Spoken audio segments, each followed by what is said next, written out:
جملہ فرمایا، اس کا کیا مطلب ہے؟ فرمایا جس کے بارے میں لوگ گواہی دے رہے تھے کہ اس کا کردار اچھا تھا، یہ نیک تھا، اور اس کے جانب پہ افسوس کا اظہار کر رہے تھے، وجبت سے مراد یہ ہے کہ اس پر جنت واجب ہو، اور جس کے سے لوگ جو ہے وہ اپنی بیزاری کا اظہار کر رہے تھے، خوشی کا اظہار کر رہے تھے کہ یہ مرا اور ہماری جان چھٹی، تو اس سے مراد وجبت سے مراد یہ ہے کہ اس پر جہنم واجب ہو۔ پتہ چلا عزیزان من کہ ہم چلے جائیں گے، ہمارا کردار رہ جائے گا، ہمارا کردار رہ جائے گا۔ تو آج کی جو میری گفتگو کا عنوان ہے وہ بھی ہے اہل ایمان کے اوصاف۔ ہم مسلمان ہیں، ہم ایماندار ہیں، رب ذوالجلال نے ایمان کی نعمت سے ہمیں نوازا ہے، تو قرآن کی روشنی میں، رب ذوالجلال کے فرمان کی روشنی میں ایسے بنیادی کون سے اوصاف ہیں جو اہل ایمان کے اندر ہونے چاہیے؟ اگر الحمد سے لے کر والناس تک آپ قرآن کا مطالعہ کریں تو قرآن کریم اہل ایمان کی بہت سی صفات کو بیان کرتا ہے، ان سب کا احاطہ یہاں نہیں کیا جا سکتا۔ آج کی اس نشست میں صرف 5 اوصاف میں نے آپ کے سامنے رکھنے ہیں۔ کتنے جی؟ 5 اوصاف۔ آپ نے رمضان مبارک کے ان پرنور لمحات میں توجہ سے اس کو سننا ہے، اپنے کردار کا جائزہ لینا ہے، اور پھر ان اوصاف کو اپنے اندر پیدا کرنے کی کوشش کرنی ہے۔ فرمایا انما المؤمنون الذین اذا ذکر اللہ وجلت قلوبہم وَإِذَا تُلِيَتْ عَلَيْهِمْ آيَاتُهُ زَادَتْهُمْ إِيمَانًا وَعَلَى رَبِّهِمْ يَتَوَكَّلُونَ۔ سورہ انفال ہے، اور سورہ انفال کی آیت نمبر 2 ہے۔ اللہ تعالیٰ نے اہل ایمان کے اوصاف کو بیان کیا، فرمایا انما المؤمنون الذین اذا ذکر اللہ وجلت قلوبہم۔ ایمان والے وہی ہیں کہ جب اللہ کو یاد کیا جائے تو ان کے دل ڈر جاتے ہیں۔ وَإِذَا تُلِيَتْ عَلَيْهِمْ آيَاتُهُ زَادَتْهُمْ إِيمَانًا، اور جب ان پر اس کی آیتیں تلاوت کی جاتی ہیں، یعنی ان کے سامنے جب قرآن پڑھا جاتا ہے تو قرآن کو سن کر ان کے ایمان میں اور اضافہ ہو جاتا ہے۔ وَعَلَىٰ رَبِّهِمْ يَتَوَكَّلُونَ، اور وہ اپنے رب پر کامل بھروسہ رکھتے ہیں۔ الَّذِينَ يُقِيمُونَ الصَّلَاةَ، وہ جو نماز قائم رکھتے ہیں۔ وَمِمَّا رَزَقْنَاهُمْ يُنْفِقُونَ، اور ہمارے دیے ہوئے رزق میں سے ہماری راہ میں خرچ بھی کرتے ہیں۔ یہ 5 اوصاف ہیں۔ خوف خدا، دل میں خوف خدا پیدا ہونا، قرآن کو سن کر ایمان میں زیادتی ہونا، اپنے رب پر کامل بھروسہ رکھنا، نماز قائم کرنا، اور رب کے دیے ہوئے رزق میں سے رب کی راہ میں خرچ کرنا۔ فرمایا یہ 5 اوصاف اہل ایمان کے ہیں، اور جن خوش نصیبوں میں یہ 5 اوصاف پائے جائیں گے تو اللہ انہیں پھر 4 انعامات بھی عطا کرتا ہے۔ اللہ انہیں 4 انعام عطا کرے گا۔ فرمایا اولئک هم المؤمنون حقا، یہی سچے مومن ہیں، یہی سچے مومن ہیں۔ لہم درجات عند ربہم، ان کے لیے ان کے رب کے پاس اعلیٰ درجے ہیں۔ وَمَغْفِرَةٌ، ان کے لیے ان کے رب کے پاس مغفرت کا اعلان ہے۔ وَرِزْقٌ کریم، اور رب ذوالجلال نے ان کے لیے عزت والی روزی تیار کر رکھی ہے، عزت والا رزق تیار کر رکھا ہے۔ کتنا پیارا انداز ہے کہ 5 اوصاف پائے جائیں گے تو پھر یہ آپ کو 4 انعام ملیں گے۔ رب گواہی دے رہا ہے کہ یہ سچے مومن ہیں، رب فرما رہا ہے کہ ان کے درجوں کو بلند کیا جائے گا، رب فرما رہا ہے کہ میں نے ان کی مغفرت کا اعلان کیا ہے، اور رب فرما رہا ہے کہ یہاں کی کیا عزت ہے، انہیں جنت میں بھی عزت و اکرام کے ساتھ ہمیشہ رزق دیا جائے گا۔ آئیے عزیزان من ان اوصاف پر ایک مرتبہ ہم دوبارہ غور کرتے ہیں۔ فرمایا انما المؤمنون الذین اذا ذکر اللہ وجلت قلوبہم، ایمان والے وہی ہیں جب اللہ کو یاد کیا جائے تو ان کے دل ڈر جاتے ہیں، دلوں میں خوف خدا پیدا ہوتا ہے۔ خوف خدا دو طرح کا ہوتا ہے، ایک تو عذاب کے خوف سے گناہوں کو بندہ ترک کر دیتا ہے، یار میں یہ کام کروں گا تو عذاب ہوگا، یہ کام کروں گا تو عذاب ہوگا، یہ کام کروں گا تو عذاب ہوگا، عذاب کے خوف سے بندہ گناہوں کو ترک کر دیتا ہے، یہ بھی خوف خدا ہے۔ اور ایک وہ ہے کہ اللہ عز و جل کے جلال، اس کی عظمت اور اس کی بے نیازی سے ڈرنا۔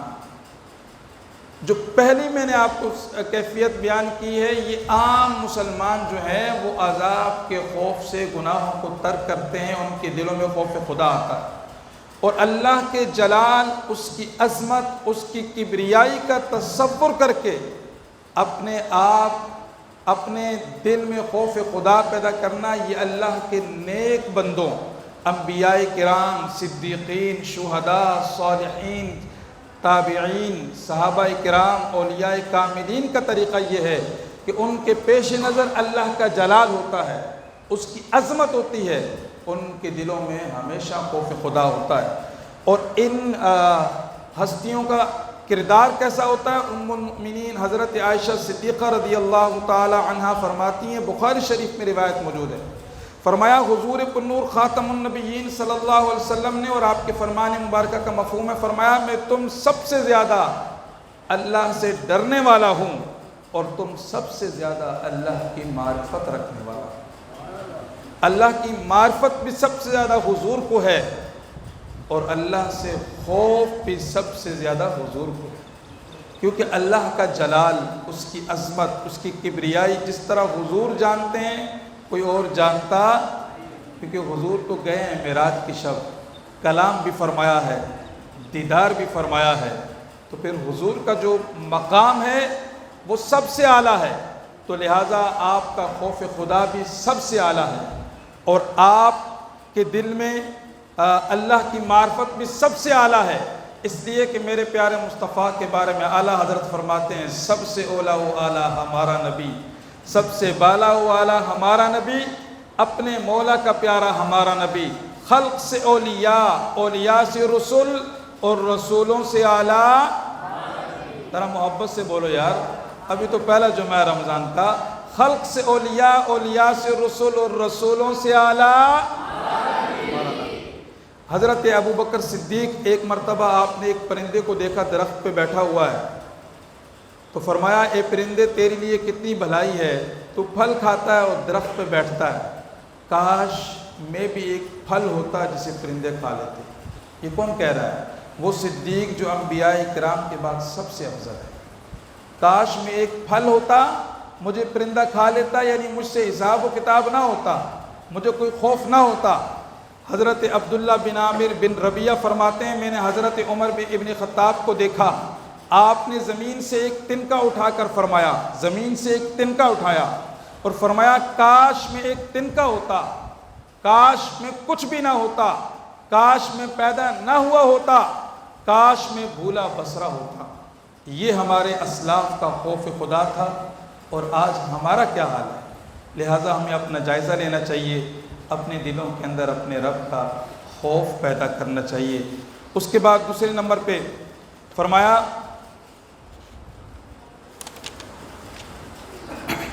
جب ان پر تلاوت کی جاتی ہے وَإِذَا تُلِيَتْ عَلَيْهِمْ آيَاتُهُ زَادَتْهُمْ ایمانا، جب ان کے سامنے قرآن کی تلاوت کی جاتی ہے تو ان کے ایمان اس سے بڑھ جاتے ہیں۔ اس سے مراد ایمان کی مقدار نہیں ہے کہ پہلے تھوڑا ایمان ہوتا ہے پھر ایمان بڑھ جاتا ہے، اس سے مراد ایمان کی کیفیت ہے، چاشنی ہے، حرارت ہے، ذائقہ ہے، کہ اہل ایمان جب قرآن سنتے ہیں نا تو وہ پھر گھڑیاں نہیں دیکھتے ایک گھنٹے میں بار بار کہ امام صاحب نے کئی گھنٹے سے ٹائم اوپر تو نہیں لگا دیا، پھر وہ گھنٹے والی مسجد نہیں ڈھونڈتے کہ صرف گھنٹے والی یا پونے گھنٹے والی مسجد مل جائے جس میں 37 رکعتیں امام صاحب ہمیں فارغ کر دے اور سوا پارہ بھی ساتھ پڑھ دے، ایسا نہیں۔ وہ قرآن ایسی جگہ جا کے سنتے ہیں جہاں ان کو قرآن سمجھ میں بھی آئے، کبھی آپ نے غور کیا کہ ہم تراویح کہاں پڑھتے ہیں؟ ہم جہاں تراویح پڑھتے ہیں وہاں امام صاحب جو تراویح پڑھا رہے ہیں وہ قرآن پڑھتے ہیں تو ہمیں سمجھ میں آتا ہے؟ ہم نے تو ساری زندگی قرآن کو دیکھا ہی نہیں، سمجھنے کی کوشش کی نہیں، نہ ہمیں صحیح قرآن پڑھنا آتا ہے، نہ قرآن کے مفہوم کا پتہ ہے۔ تو جب قرآن تلفظ سے پڑھنا نہیں آتا، قرآن کے مفہوم کا پتہ نہیں ہے، تو پھر جب رمضان میں آگے پڑھنے والا بھی ایسا ہوگا کہ وہ صحیح نہیں پڑھتا ہوگا تو ظاہری بات ہے پھر ایمان میں اضافہ تو نہیں ہونا۔ تو لہٰذا ہمیں آج اپنا جائزہ لینا ہے کہ یہ رمضان مبارک نزول قرآن کا مہینہ ہے، میرے پیارے مصطفیٰ کا سب سے بڑا معجزہ قرآن ہے۔ 14 صدیاں گزر گئی، ایک لفظ کی تبدیلی اس میں نہیں ہوئی، زمانہ ادھر سے ادھر ہو گیا، قرآن کل بھی ویسا تھا، آج بھی ویسا ہے اور قیامت تک محفوظ رہے گا۔ جو اس کو رب کا فرمان نہیں مانتا اس کے لیے کل بھی چیلنج تھا، آج بھی چیلنج ہے اور قیامت تک کے لیے چیلنج ہے، اس جیسا کلام لے آؤ لا سکتے نہیں۔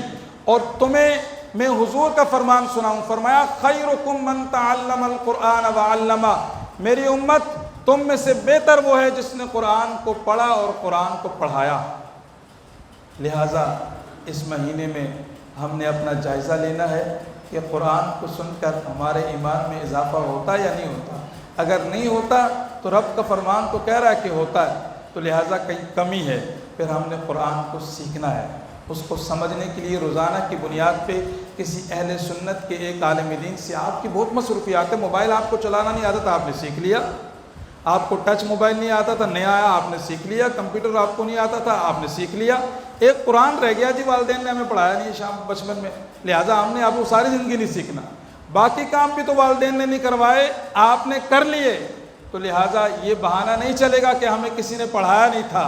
بالغ ہونے کے بعد آپ خود ذمہ دار ہیں، آج بھی اگر قرآن نہیں آتا ہے تو قرآن کو پڑھنا سیکھیں، اور کبھی امام صاحب کو مجبور نہ کریں کہ جلدی جلدی پڑھیں جلدی جلدی پڑھیں، قرآن رب کا قرآن ہے، اور رب کہتا ہے وَرَتِّلِ الْقُرْآنَ تَرْتِيلًا، اس قرآن کو ٹھہر ٹھہر کے پڑھو۔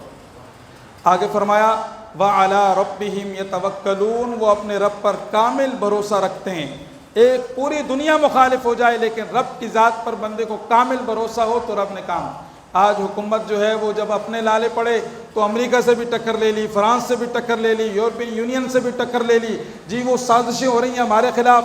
اور پچھلے سال رمضان مبارک میں جب ناموس رسالت کا مسئلہ تھا، فرانس کے سفیر کو نکالنے کا مسئلہ آیا تو آپ بھاشن دے رہے تھے جناب ہم نہیں نکال سکتے، یورپین یونین ناراض ہو جائے گی، ہماری امپورٹ کا کیا ہوگا، ایکسپورٹ کا کیا ہوگا۔ آج تمہیں اس کی پرواہ نہیں اپنے اقتدار کے لیے۔ جب آمنہ کی لال کی باری آئی تھی، حضور کی عزت کے ساتھ تم کھڑے ہو جاتے تو میرا رب بڑا کریم ہے، بڑا غیرت مند ہے، واللہ خیر الرازقین، وہ سب سے بہتر رزق دینے والا ہے، وَيَرْزُقُ مَن يَشَاءُ بِغَيْرِ حساب، میرا رب جسے چاہتا ہے بغیر حساب کے نوازتا ہے۔ لیکن وقت تھا تم نہیں کھڑے ہو سکے، آج تم اسی طرح ذلیل و رسوا ہو گئے۔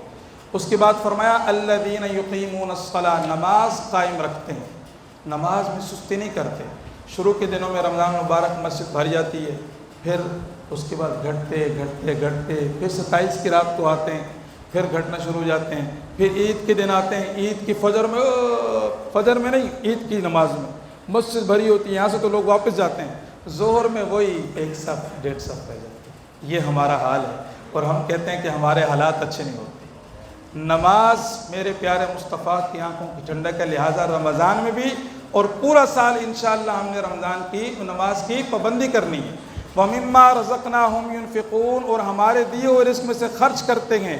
تو فرمایا خرچ کرنا یہ بھی اہل ایمان کا بنیادی وصف ہے، لہٰذا رب نے زکوٰۃ فرض کی ہے، تو جس طرح نماز فرض ہے، روزہ فرض ہے، زکوٰۃ بھی فرض ہے۔ ڈنڈی نہیں مارو، اگر زکوٰۃ نہیں دو گے تو نہ نماز قبول ہے نہ روزہ قبول ہے۔ اور اسی طرح عید کے دن جس میں شرائط پائی جائیں گے اس پر صدقہ فطر بھی واجب ہوگا۔ اس سال جو صدقہ فطر ہے گندم کے حساب سے 170 روپے، کتنا ہے جی؟ 170 روپے، جو کے حساب سے 560 روپے، کھجور کے حساب سے 1600 روپے ہے، اور کشمش کے حساب سے 2800 روپے ہے۔ جس انداز سے آپ کو رب نے نوازا ہے اسی انداز سے اپنے رب کی بارگاہ میں خرچ کریں۔ جن کے اندر یہ اوصاف پائے جائیں گے، دل میں خوف خدا ہوگا، قرآن سن کر ایمان میں زیادتی ہوگی، رب پر کامل بھروسہ رکھتے ہوں گے، نماز قائم کرنے والے ہوں گے، اللہ کی راہ میں خرچ کرنے والے ہوں گے۔ فرمایا اولئک ھم المؤمنون حقا، یہی سچے مومن ہیں۔ لہم درجات عند ربہم، ان کے لیے ان کے رب کے پاس درجات ہیں۔ ومغفرۃ، ان کے لیے رب مغفرت کا اعلان کرتا ہے۔ ورزق کریم، اور میرا رب ان کے لیے عزت والی روزی کا بھی اعلان کرتا ہے۔ یہ 4 انعامات بھی انہیں عطا کیے جائیں گے۔ اللہ کریم ہمیں ان اوصاف کو اپنانے کی توفیق عطا فرمائے۔ آخر میں آئیے، گزشتہ سال جو شہدائے ناموس رسالت ہوئے، جنہوں نے حضور علیہ السلام سے اپنی وفاؤں کا اظہار کرتے ہوئے رمضان مبارک کے پرنور لمحات میں اپنی جانوں کے نذرانے پیش کر کے 14 صدیوں کے بعد بھی حضور سے وفاؤں کا ثبوت دیا اور بتا دیا کہ ہم ہر ستم برداشت کر سکتے ہیں، حضور کی شان میں گستاخی برداشت نہیں کر سکتے، ان کو خراج تحسین پیش کرنے کے لیے ہم اپنے جذبات کا اظہار کریں، اور میرے ساتھ مل کے آپ نے اپنی محبتوں کا اظہار کرنا ہے۔ نعرہ تکبیر، نعرہ رسالت، ذرا دونوں ہاتھوں کو بلند کر کے اللہ آپ کو سلامت رکھے۔ نعرہ رسالت، تاجدار ختم نبوت، تاجدار ختم نبوت، من سب نبیًا، من سب نبیًا، گستاخ رسول کی ایک ہی سزا، گستاخ رسول کی ایک ہی سزا، انہیں جانا، سارے مل کے بولیں، انہیں مانا، حضور کو جانا، حضور کو مانا، بس انہیں جانا، انہیں جانا، انہیں جانا، انہیں مانا، نہ رکھا غیر سے کام، للہ الحمد میں دنیا سے مسلمان گیا۔ اے پیارے مصطفیٰ، کلمہ آپ کا پڑا ہے، ایمان آپ پر رکھتے ہیں، لہٰذا آپ کے ہر حکم پہ لبیک کہیں گے، اور قیامت تک ناموس رسالت کی حفاظت کے لیے، عقیدہ ختم نبوت کے تحفظ کے لیے وقت جب بھی اہل ایمان کو پکارے گا، اہل ایمان اپنے سینے پیش کرنے کے لیے میدان عمل میں موجود ہوں گے۔ لبیک لبیک لبیک یا رسول اللہ، لبیک لبیک لبیک یا رسول اللہ، لبیک لبیک لبیک یا رسول اللہ۔ کل بروز ہفتہ نماز عشاء کے بعد جامع مسجد بہار شریعت میں تحریک لبیک پاکستان کراچی ڈویژن کے زیر اہتمام سیدہ فاطمۃ الزہرا رضی اللہ تعالی عنہا کے عرس کے موقع پر شہدائے ناموس رسالت کانفرنس منعقد کی جا رہی ہے۔ تحریک لبیک پاکستان کراچی کے امیر مفتی محمد قاسم فقری حفظہ اللہ تعالی اس کی صدارت بھی فرمائیں گے، خصوصی بیان بھی فرمائیں گے۔ آپ سے اس عظیم الشان تقریب میں شرکت کی التماس ہے۔ رب ذوالجلال توفیق سعید نصیب فرمائے۔ وما علیہ الا البلاغ۔